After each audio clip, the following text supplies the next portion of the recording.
శ్రీరస్తు శుభమస్తు అవిఘ్నమస్తు.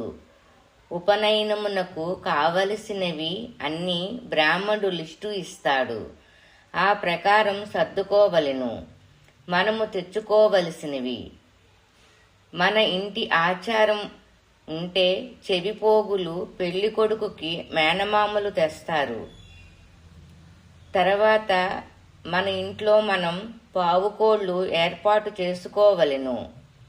ముందు రోజు పెళ్లి కొడుకుకి ఒడుగు బట్టలు అంటే తెల్ల పంచ, తెల్ల కండవ, డ్రాయరు పసుపు నీళ్లల్లో ముంచి ఆరవేయవలెను. పసుపు రంగు పంచెలు షాపులో తెచ్చుకొనవచ్చు, కానీ తెల్ల పంచెలు పసుపుతో తడిపినవి మంచిది, శ్రేష్టం.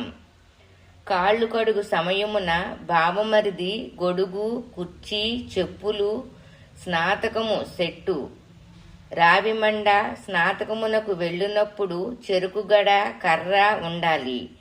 భిక్ష ముందు తల్లి వెండి గిన్నెతో పెట్టాలి. ఆ గిన్నె బ్రాహ్మడుకు వెళుతుంది అంట, అది తెలుసుకోవాలి. ఇంకొక పద్ధతి ఏంటి అంటే, మొదట భిక్ష పెట్టినది మనకి ఉండాలి అంటే అది మనం ఉంచుకొని భిక్ష వేసేటప్పుడు ఇంకొకటి వేసి అది బ్రాహ్మణునికి ఇవ్వవలెను. మీ ఇంటి ఆచారం ప్రకారం చెయ్యగలరు. మొదటి భిక్ష తల్లి వేసిన తర్వాత అమ్మమ్మ, తాతయ్య, మేనమామ భిక్ష వడ్డించాలి.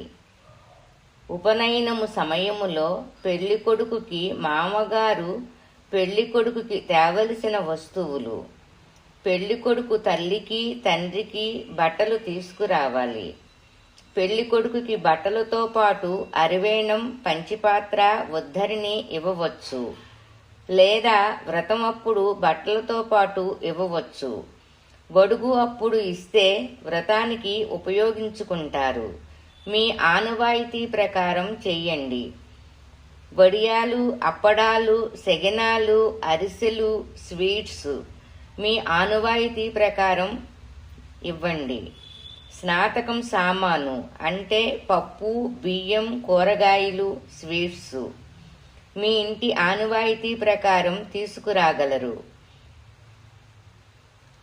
ఇవన్నీ ఒడుగు అప్పుడు పెళ్లి కొడుకు మామగారు తీసుకురావలెను. ఉపనయనము అయిన తర్వాత పెండ్లి కొడుకుతో తోబొట్టువులు, అక్క, చెల్లెళ్ళు అందరూ కలిసి ఒక విస్తర్లో టిఫిన్ కానీ భోజనం కానీ అవకాశాన్ని బట్టి చెయ్యాలి. మీ ఇంటి ఆనవాయితీ ప్రకారం ఆడపిల్లలకి పసుపు, కుంకుమ, చీర, జాకెటు, బంగారపు వస్తువు పెట్టవలెను. శుభమస్తు.